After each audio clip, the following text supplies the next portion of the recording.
What's up, guys? It's me, Abel, and mommy is here. What are you guys doing? Good. അപ്പോൾ കൂട്ടുകാരെ, ഞങ്ങളിതാ വീണ്ടും evening വാക്കിന് ഇറങ്ങിയിരിക്കുകയാണ് എൻ്റെ ചക്കരമുത്തിൻ്റെ കൂടെ അല്ലേ? ചക്കരമുത്തിൻ്റെ പേരെന്തുവാ? അബേലല്ലേ? ഏബൽ.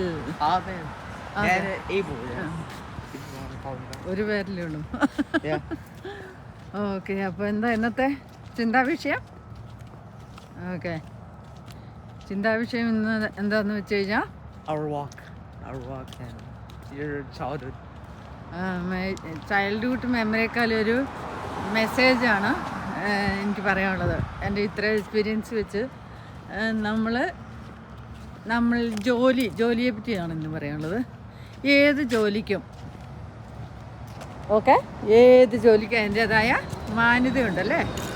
അപ്പം നമ്മളിപ്പം നാട്ടിലൊക്കെ ഉള്ള എൻ്റെ ചെറുപ്പത്തിലുള്ള അനുഭവത്തിലുണ്ടല്ലോ, ആളുകൾ ഓരോ ജോലിക്കും അതിന് അത്ര മാന്യതയും വാല്യൊന്നും മനുഷ്യർക്കൊന്നും കൽപ്പിക്കാതുള്ളൊരു പെരുമാറ്റ രീതിയൊക്കെ ഞാൻ കണ്ടിട്ടുണ്ട്. അതെനിക്ക് ഒത്തിരി ഹർട്ട് ചെയ്തിട്ടുണ്ട്. മനസ്സിലായോ? കാരണം നമ്മൾ ഏത് ജോലി ചെയ്യുമ്പോഴും ആരും താഴെയല്ല മുകളിലും ഇല്ല എന്നുള്ളൊരു ചിന്ത വേണം. കാരണം നമ്മൾക്ക് ചെയ്യാൻ പറ്റാത്ത ജോലിയാണല്ലോ വേറൊരാൾ ചെയ്യുന്നത്.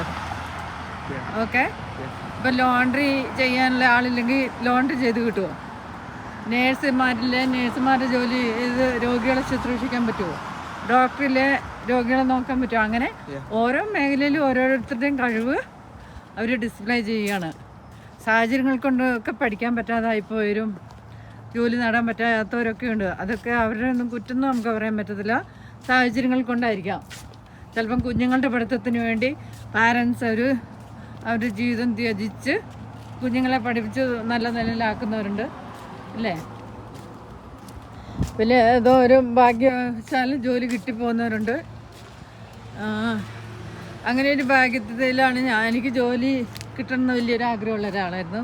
അല്ലെങ്കിൽ എന്നെ അന്നത്തെ കാലത്തെ രീതി അനുസരിച്ച് വിവാഹം ചെയ്ത് വിട്ട് നാട്ടിലേതായ ജീവിത രീതിയിൽ കുഞ്ഞുങ്ങളെയൊക്കെ വളർത്തി വലുതാക്കി അങ്ങനെ ഒരു ജീവിതമായി മാറും. എല്ലാ ജീവിതത്തിനും ഉണ്ട് അതിൻ്റേതായ ബുദ്ധിമുട്ടുകളും പ്രശ്നങ്ങളും ഒക്കെ അല്ലേ. ഇപ്പോൾ ജോലി ഉണ്ടെന്ന് ഓർത്തുകൊണ്ട് എല്ലാവരും സന്തോഷവതിയായിട്ട് ജീവിക്കണമെങ്കിൽ നമ്മൾ തന്നെ നമ്മുടെ സന്തോഷത്തെ ഉണ്ടാക്കണം. ഓക്കെ,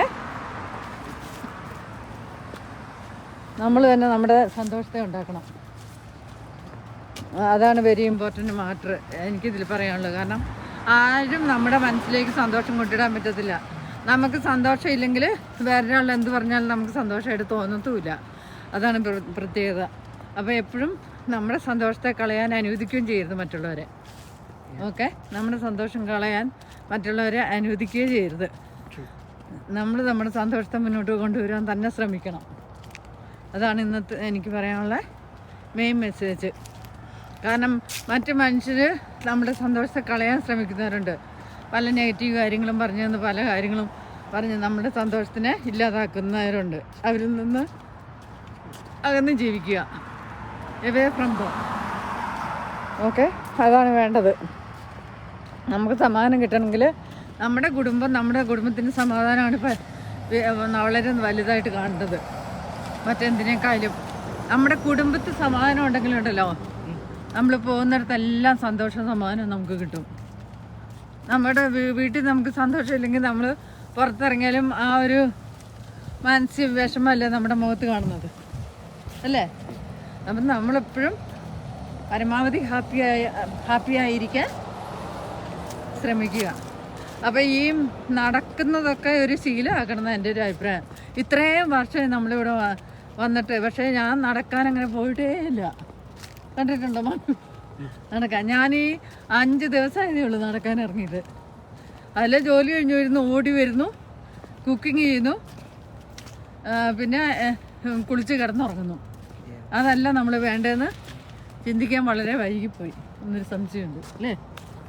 നിങ്ങൾ കുട്ടികളെ നിങ്ങൾക്ക് എനിക്ക് പറഞ്ഞു തരാനുള്ളത്, നിങ്ങൾ എത്ര സമയം കിട്ടിയാലും ഒന്ന് നടക്കുകയും എക്സർസൈസ് ചെയ്യുകയും എല്ലാം വേണം നമ്മുടെ ജീവിതത്തിൽ.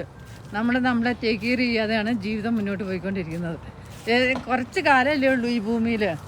അപ്പോൾ ആ കാലങ്ങൾ സന്തോഷത്തോടെ ജീവിക്കാൻ ശ്രമിക്കുക അല്ലേ കൂട്ടാ? Yeah. അപ്പം വീഡിയോ ഇഷ്ടപ്പെട്ട അപ്പം നമ്മൾ നടന്നിപ്പോൾ എത്ര കുറച്ച് ദൂരമായല്ലേ നമുക്കപ്പോൾ എങ്ങനെ വർത്താനൊക്കെ പറഞ്ഞ് നടക്കാൻ ഒരു രസമല്ലേ? Yeah. അതാ കുഞ്ഞിനെ ഞാൻ വിളിക്കുന്നത്. കുഞ്ഞ് ചിലപ്പം മടി വിചാരിച്ച് കുഞ്ഞും ചക്കര ഇവിടെ വീട്ടിൽ ഇരിക്കും. അങ്ങനെ ഇരിക്കില്ല കേട്ടോ കൂട്ടാ. കാരണം ചേച്ചിയും പപ്പയും അതെ മടിയെ നടക്കാൻ. It's better to walk because like you have nothing to do and you have more free time, and if you're like a kid. ഇപ്പം ഞാൻ 3-4 ദിവസം വെക്കേഷൻ അല്ലേ, അപ്പം നമുക്ക് നടക്കാൻ സമയമുണ്ട്, നമുക്ക് കുക്ക് ചെയ്യാം, കുഞ്ഞുങ്ങൾക്ക് ഇഷ്ടമുള്ളത് കുക്ക് ചെയ്ത് തരാൻ പറ്റും. അങ്ങനെയൊക്കെ പല വായിക്കുക. എന്നെ സംബന്ധിച്ച് ഇപ്പം എനിക്ക് തോന്നുന്നത് നമ്മൾ ഈ ടി വിയും ഫോണിലൊക്കെ അധികം ഇരുന്ന് സമയം കളയാതെ നമുക്ക് വായന ഒരു പ്രണയമായിട്ട് എടുക്കണം. വായിക്കുന്നത് പ്രണയമായിട്ട് എടുത്തു കഴിഞ്ഞാൽ നല്ല. പക്ഷേ എനിക്കാണെങ്കിൽ ഇത്തിരി വായിക്കുമ്പോഴത്തേനും മടുപ്പ് തോന്നും. എന്തോന്നില്ല, തുടക്കമായിട്ടായിരിക്കുമല്ലോ. ഞാൻ ആദ്യമൊക്കെ വായിക്കുമായിരുന്നേ. ഞാൻ ഒരു കാലഘട്ടത്തിൽ ചെറുപ്പകാലത്തൊക്കെ വായിക്കാൻ ഇഷ്ടമായിരുന്നു. അങ്ങനെ തിരക്ക് പിടിച്ചൊരു ജീവിതമായില്ലേ, അങ്ങനെയാണ് വായനാശീലം കുറഞ്ഞത്. റൈറ്റ്, അതാ പറ്റിപ്പോയത്. അല്ലെങ്കിൽ പിന്നെ വായന നല്ല രീതിയിൽ നമ്മൾ തുടരുവാണെങ്കിൽ ഉണ്ടല്ലോ, നമുക്ക് വീണ്ടും അതിലെന്താ കഥ എന്ന് പറഞ്ഞ് വായിച്ചുകൊണ്ടേ ഇരിക്കും. അപ്പോൾ കുഞ്ഞ് വായിക്കാൻ ശ്രമിക്കണം, ലൈബ്രറി പോകണം കേട്ടോ. I don't always have to go. I can pick up books from the library, but I can't always go there because I want to read at home. Sometimes I don't have the time for it because I have exams and stuff like that. Okay. That's fine. But you should read In the summer, yeah. It's very important. അപ്പോൾ കൂട്ടുകാരെ, video ഇഷ്ടപ്പെട്ടാൽ like ചെയ്യുക, share ചെയ്യുക, subscribe ചെയ്യുക. Thank you.